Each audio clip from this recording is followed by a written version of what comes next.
भाई साहब, जिस प्रकार से कांग्रेस नेता राहुल गांधी ने अभी जो फर्जी वोटर का मामला उठाया है, तो उस ऐसे एक मामला आपने 2017-18 में भी उठाया था, और जिसको लेके आपने जो है कई करीबन 18,000 नाम जो है निरस्त करवाए थे, और वही मामला फिर अब 2023 में भी उठाया था, जिसको निरस्त करने में प्रशासन ने आनाकानी करी थी। तो क्या मामला था पूरा ये?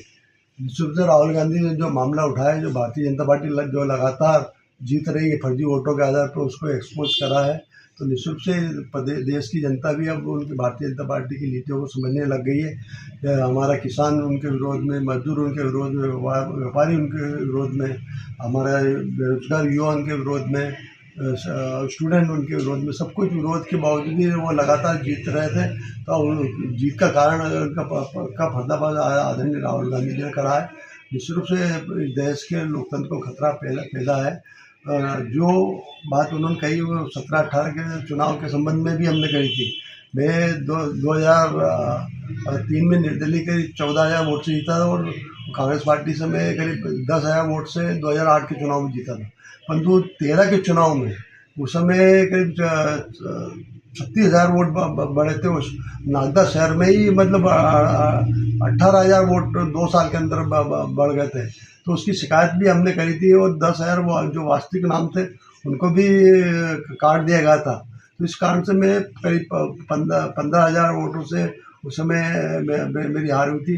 तो उस समय हमको शंका हुई थी। हमने 17-18 में एक एनजीओ के माध्यम से काम करा, तो हमारा हज़ारों फर्जी मतदाता हमें मिले थे। उसके निर्वाचन आयोग को हमको शिकायत भी हम लोगों ने करी थी उसमें, और केंद्रीय चुनाव आयोग को भी करी थी। और उस बात को हमारे पार्टी फोरम में इस बात को हमने कमलनाथ जी को भी इस बात को अवगत कराया था। तो जहाँ तक उस समय की बात है, उसका 17-18,000 हमने नामजद सहित तो दिए थे। तो उस समय उन्होंने का नाम कटे थे, जिसके कारण में जीत निश्चित हुई थी।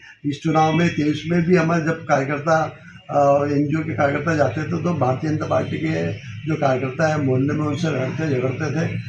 पुलिस प्रशासन शिकायत करते, पुलिस पर अधिकारी भी आके उनको थाने में बिठाते। इस पर पूरा एक दबाव बना के उन्होंने इस चुनाव में भी काम करा। तो निश्चित रूप से जो राहुल गांधी जी ने उठाया है, तो उस पर चुनाव आयोग को गंभीरता से लेना चाहिए, जांच कराना चाहिए, और स्वस्थ लोकतंत्र की परंपरा को कायम रखना चाहिए। तो निश्चित वो शासक ईवीएम की मशीन की भी बात 2013 के चुनाव के समय में मैंने उठाया था। और क्योंकि उस समय भारतीय जनता पार्टी के नेताओं ने स्पष्ट बोल दिया था हम इतने वोट से जीतेंगे, उतने वोट से ही वो जीते। इस चुनाव में भी सबसे बड़ी विशेषता रही 23 के चुनाव में कि भारतीय जनता पार्टी के अनिल साजन जी है, उन्होंने पहले से ही बता दिया कांग्रेस को इतने वोट मिलेंगे। 30 नवंबर को ही बता दिया कि भारतीय जनता पार्टी को। और सबसे बड़ी विशेषता है कि निर्दलीय के कितने वोट मिलेंगे वो उसका भी उन्होंने करा। और चुनाव परिणाम के जब काउंटिंग हुई तो वही कोई रिजल्ट आए। तो भारतीय जनता पार्टी के कार्यकर्ता तो भगवान तो हो गए नहीं कि मत पेटी में जितने मत पड़े वो उसको बता सके। तो निश्चित रूप से कहीं ना कहीं भारतीय जनता पार्टी वही फर्जी वोटों के साथ साथ ईवीएम मशीन के माध्यम से भी पूरा खेल करती है।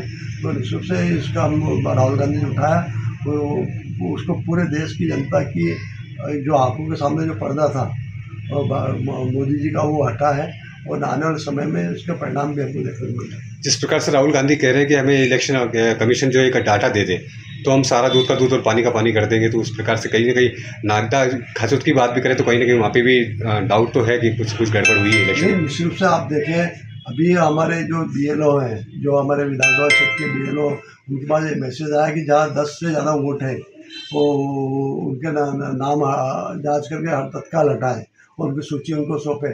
मतलब निर्वाचन आयोग अपनी गलतियों को छुपाने के लिए लगातार प्रयास कर रहा है कि हम पास डाटा है। पहले जो डाटा आता था हमको उसके सीडी भी उपलब्ध कराई जाती थी, और कई तरह के उन्होंने पूरे जो 2003 के जो नियम थे उनको पूरा उलट के इस चुनाव तक पूरा नियम ही उन्होंने उलट दिए।